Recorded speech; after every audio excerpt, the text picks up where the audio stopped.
Taissa, you play the heroes of the story. They're two strong and brave characters, complex too, not without their own past. So who are Father Burke and Sister Irene, and why do you believe they were chosen by the church to unravel this horrific mystery? Ladies first. Sister Irene is a young woman on the path to becoming a nun. She had a bit of a difficult and isolating childhood due to these series of visions she would have, which these visions led her to a life in the church. And Sister Irene, she hasn't taken her final vows yet, even though she's full of faith and she's devout to her Lord. She also has that tiny bit of questioning deep down inside her. The church has always told her, oh, these visions are a gift from God. But I think part of Sister Irene would like that confirmed. How do you know these visions aren't coming from something much more sinister and demonic?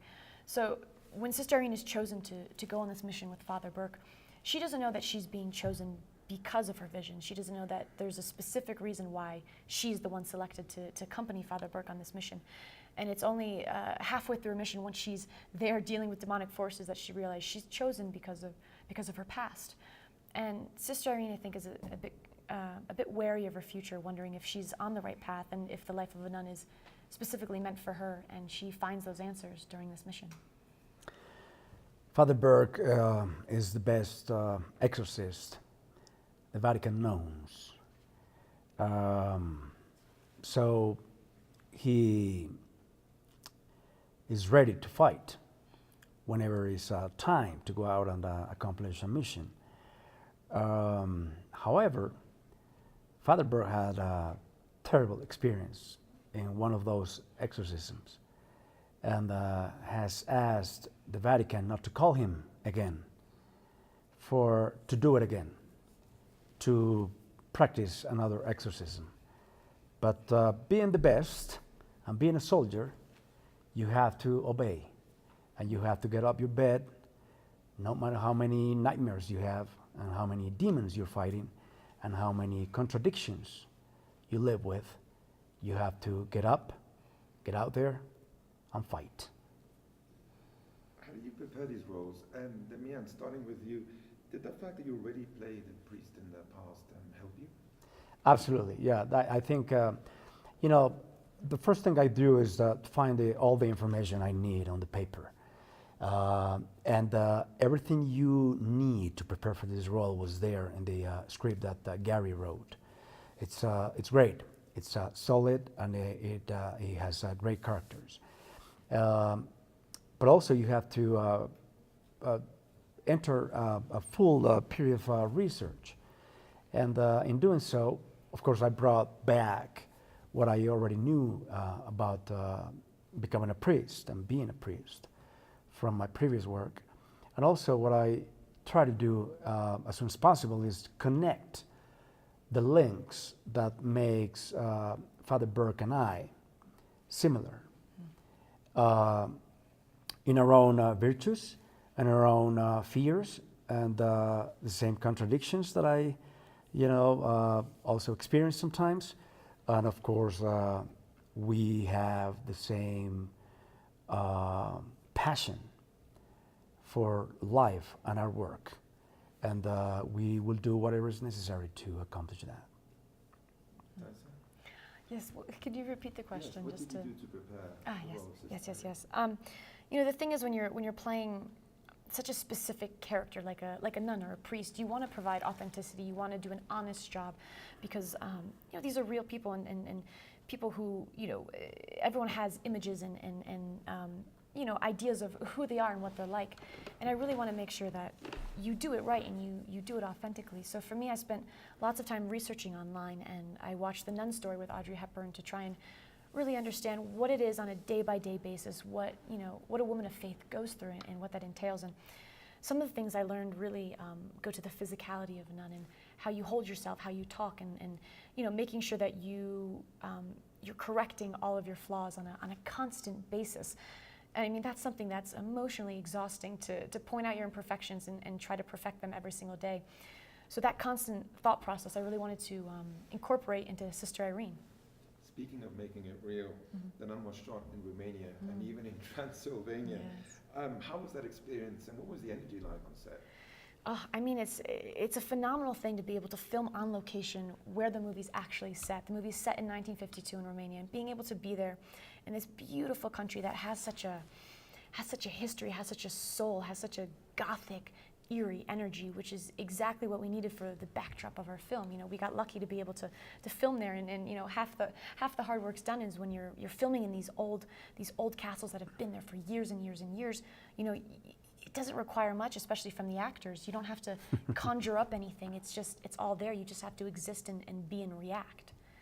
Yeah, absolutely. That was one of the things that excited me when I got the offer, and I just couldn't wait because they formed the best team possible in every department. And the production design in this film is just fabulous. It's fantastic. Of course, yes, you have the real scenarios, the real locations, but every single detail, you know, that they reproduced the 50s so nicely, and the wardrobe design and all that. Every detail, every element that was given to us was key to, you know, be able to portray this.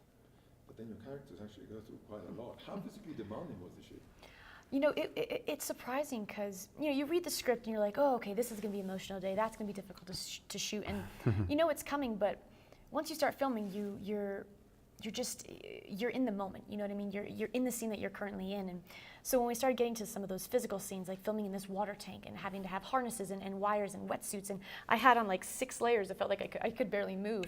And then, you know, dealing with all that, and then you still have to be the character, you still have to be present in the moment and emotionally connected. So I feel like those are some of the, you know, the more difficult days when you have to, you know, balance that, all those moving pieces. And how did Corin Hardy help with all those moving pieces and making sure the movie had the right tone?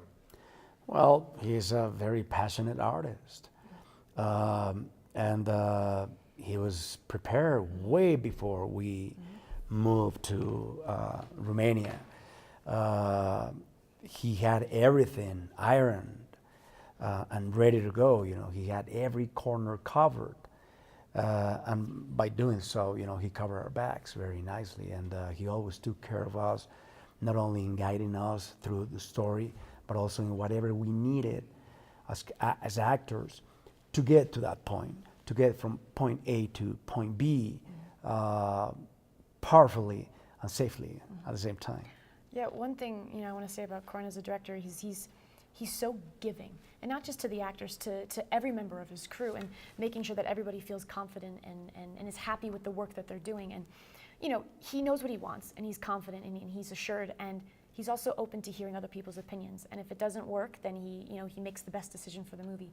But I really love someone who's so open to really including the ideas and of the people that he's purposely handpicked and selected to be with him, so that they can make the best movie possible. And that's why it works and flows so easily. Speaking of listening to other people, your sister Vera plays another key character in the whole Conjuring universe. Did she give you any advice? Yes, you know, I think the biggest piece of advice she gave was about work and you know, filming these sort of heavy, you know, dark subject matter, you know, movies. You know, she had to do so much research into demonology and demonologists and exorcisms, and luckily my research was a bit more pure and holy, you know, in regards to looking at, you know, the life of a nun. But you know, the same thing I mean, the very similar thing between the movies is that, you know, we're dealing with these forces, these spirits, the supernatural. And she said, my advice to you is leave that at work. Don't bring that home. You don't want that. You don't want that swirling around in your mind when you're trying to sleep. Leave it there, and it'll be the best thing for you. And she was absolutely right. We definitely don't want the demon nun swirling around, and especially when you have a real actor playing it. I mean, Bonnie is amazing as this. I'm sure she must have given you some scared, you know, before and after the director yelled cut. Yeah, no, absolutely. When she was in character, I personally couldn't look at her. You know, there was this scene where I was praying alone, and Corin told me, okay, and then you feel something, and you kind of sort of try to turn back, and you know there's a presence there. And then I knew Bonnie was there, dressed as the demonic nun. And just to know that she was there, that alone made the whole thing very easy for me to portray. But off camera, and having breakfast and lunch and dinner together, she was a lovely, she is a lovely lady, a beautiful lady, and very sweet. Yeah. The best part is when you're just conversing with Bonnie on set, and she's a sweetheart, but she's in her full, demon Valak, hair, makeup, wardrobe. And it's so funny just to be talking with her. And her favorite pastime, by the way, was trying to terrify me on set. Because I don't like being scared. I'm a very jumpy person. So she could just from across the room, she could just stop and give me a look with her eyes and a little grin, a little smile, and I'd immediately get shivers and chills because she's just so captivating. Yeah.